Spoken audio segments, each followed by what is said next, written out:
Look at this picture. I want you to think about what you see in it. Perhaps you've got some ideas or some guesses what you think this might be. Could it be a city?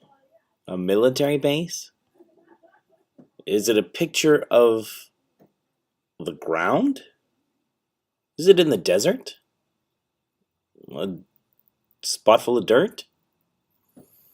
This photo is actually not one photo, but a composite of a few photos. You can tell when you look at the top of the photo, you see the jagged lines. That's because this photo is made up of a few photos that were stitched together. What you're looking at is actually a photograph of one of the very first selfies taken on Mars. The equipment and machine that you see at the bottom is that of the Mars Curiosity rover. And the focus of the photo is actually on the tracks that were made by the Curiosity. You see, when the Curiosity rover was deployed from space and landed on Mars, the NASA science engineers wanted to ensure that the wheels were working properly. How else would they be able to get the rover to different various sites on the planet to do scientific experiments? So they needed to check to make sure that the wheels and the tracks were not damaged. So one of the very first instructions it gave was to actually roll forward a certain distance, rotate, turn around, move forward again, and take a picture of the tracks. Why am I showing you this? Well, this is the lead-in to our new unit, a mission to Mars. Let's talk about Mars, shall we? You probably already know by now that Mars is the fourth planet from the Sun. It's the second smallest planet in our solar system, and it's also our closest neighbor, the closest planet to Earth. It's named after the Roman god of war, and it's often referred to as the red planet because of the iron oxide prevalent on its surface that gives it its reddish appearance. Mars is a terrestrial planet with a thin atmosphere. Terrestrial meaning you could step on it, walk on it, it's got a hard surface. And its surface has features that are reminiscent both of the impact craters on the moon and the valleys, deserts, and polar ice caps that you would see on Earth. There are ongoing investigations assessing the past habitability potential of Mars, how habitable was it, as well as the possibility of current extant life. Future astrobiology missions are planned, including the Mars 2020 expedition, which is coming up fairly soon. That's what leads us to our new challenge. Sorry, the pictures aren't loading. Not sure why. But in this challenge, your role is that of an aerospace engineer.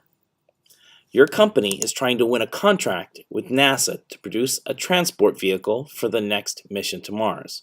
And you've been tasked with creating a working prototype using simple machines and potential energy.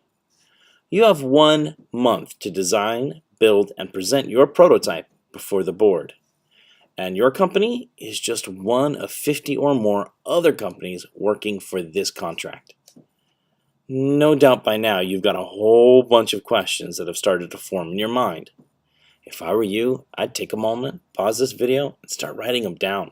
You're going to want them in just a couple of minutes. Now, that's not all. I've got some very specific things I need to talk about.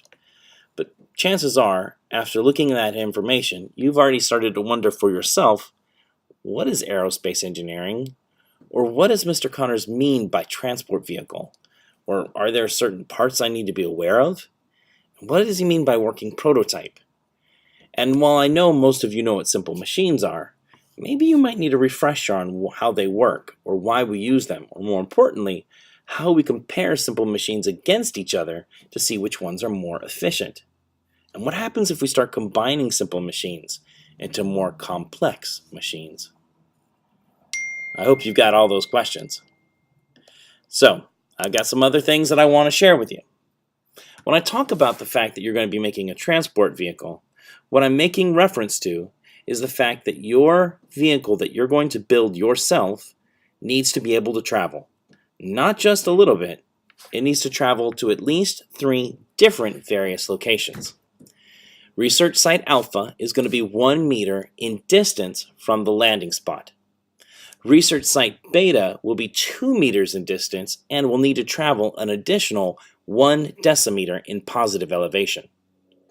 Research Site Delta is 3 meters away and will also need to travel 2 decimeters in positive elevation. Not only does it need to be able to travel that distance and get there, it also needs to be able to securely transport 3 different types of equipment that all have different characteristics and features you'll need to plan for. Your transport vehicle needs to also be self-propelled. It needs to be able to harness potential energy in some form and then convert it to kinetic energy to drive its wheels, or whatever it uses to move. You will not be allowed to use motors, chemicals, or wind energy. What are you making it out of? Well, I'll be providing a mixture of both provided, and you'll also need to gather some materials you'll need to build your prototype. And finally, I have plenty of tools. Tools for cutting, tools for binding, tools for measuring, tools for marking. I have all the tools, but you'll need to be providing some of the materials depending on what you've decided to design and build. So, where does that lead us? Here is a copy of something I call the GRASPs. It is the performance of understanding assessment. These are the different types of criterion strand assessments you'll be producing in this particular unit. We've already kind of gone over the design situation already, and you've probably figured out what our design challenge is.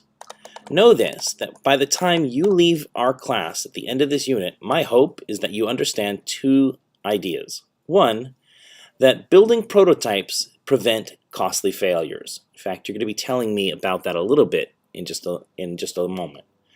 As well as our statement of inquiry, which is that complex systems are composed of simple components that function effectively together. Almost every system is made up of smaller parts that make up that system. Here's what our goal is. You will understand at the end of this task how complex systems composed of simple components function together. We know your role. You're going to be that aerospace engineer who's designing and building our working prototype. But who's your audience? In this case, your client is the NASA Board of Engineers. In reality, it's your LJA science instructors and me. And as I said, you're going to be designing and creating a Rover prototype that uses simple machines and potential energy to transport your scientific equipment. You're going to be building it using appropriate and approved materials. Now here's an area down below I had given on all of your classmates a worksheet that has all this GRASP information. I gave them space to begin writing down their questions. Remember I told you about questions earlier? Well, if you've got those questions, great. And every time you get new information that you've got questions about, write those down too. Now, what are you eventually going to be doing with all of this? Well, in class, I introduced the newest step or phase of our new unit, Mission to Mars. You'll find the 011 A1/A2 Problem Justification and Research Plan document in here. And in this document, which you'll see right here, I've repeated the design situation, design challenge, global context, and statement of inquiry. But here's what I need you to really pay attention to. There are 2 parts to what I'm asking you to do. The first is I need you to do some explanation for me. I need you to explain why it's important for us to have transportation vehicles here on Earth and on Mars. No doubt you make use of transportation vehicles every day. But what I want to hear from you is why we need to make sure that those vehicles are both safe and are effective. Why is it important that they do what they're designed to do? I also want to hear from you why you feel it's important to build and test prototypes before sending a product to market, especially a rover to Mars. Remember, we don't just build a product and then send it to market or sell it to people. We make sure that we build and test prototypes, and there are reasons for this. No doubt you could probably think of some of the negative consequences of just building something and selling it to someone without testing it to see how well it works first. You don't necessarily need to answer these questions. In fact, I'd love for you to just give me your thoughts on this up there. But if you're having trouble thinking, you might consider some of these other things, like What are some of the issues that vehicles or rovers run into when they're transporting materials or equipment? Think about it. What are some of the issues or problems that your transport vehicle runs into every once in a while or in order to get you from place to place? Why is it important for the equipment or the passengers to get to the right location? And more importantly, why is it important for them to get there safely? You could also consider explaining how a Mars rover is similar or different from the way we transport people here and resources here on Earth. That's what I want to hear about here.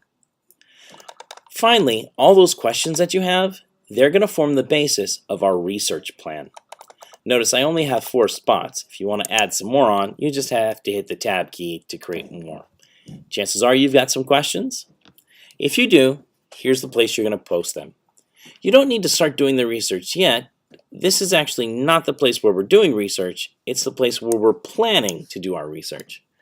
You see, I'm hoping you'll tell me where you think you might go to find the answers. For example, no doubt you might have had a question about what is aerospace engineering? Well, if you had that question, you might wonder where you could go to find the answer.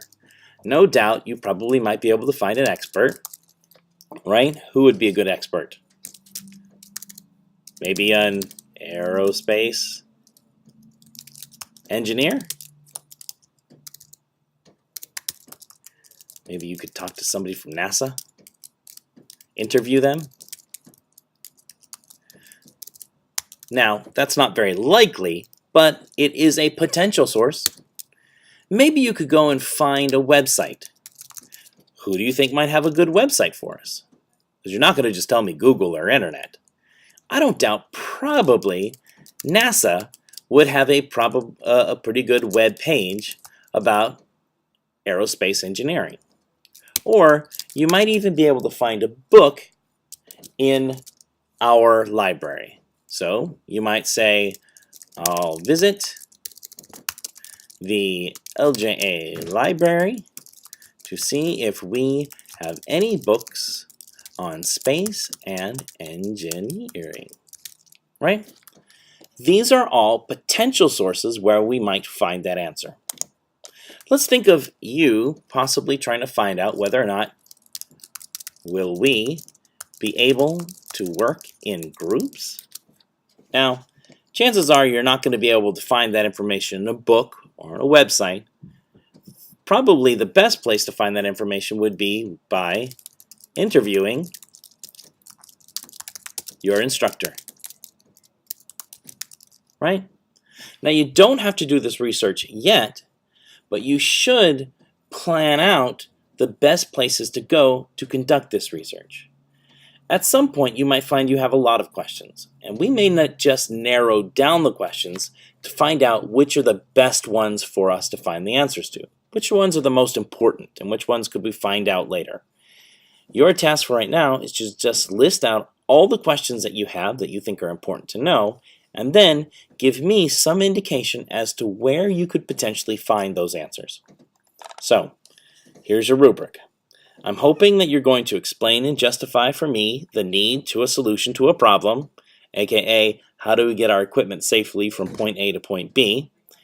And B, I'm hoping that you'll state and prioritize for me the main points of your research that you'll need to develop a solution to this problem. Minimal guidance means you can do all of this and come up with all the potential areas you'd go get it by yourself. And that's that.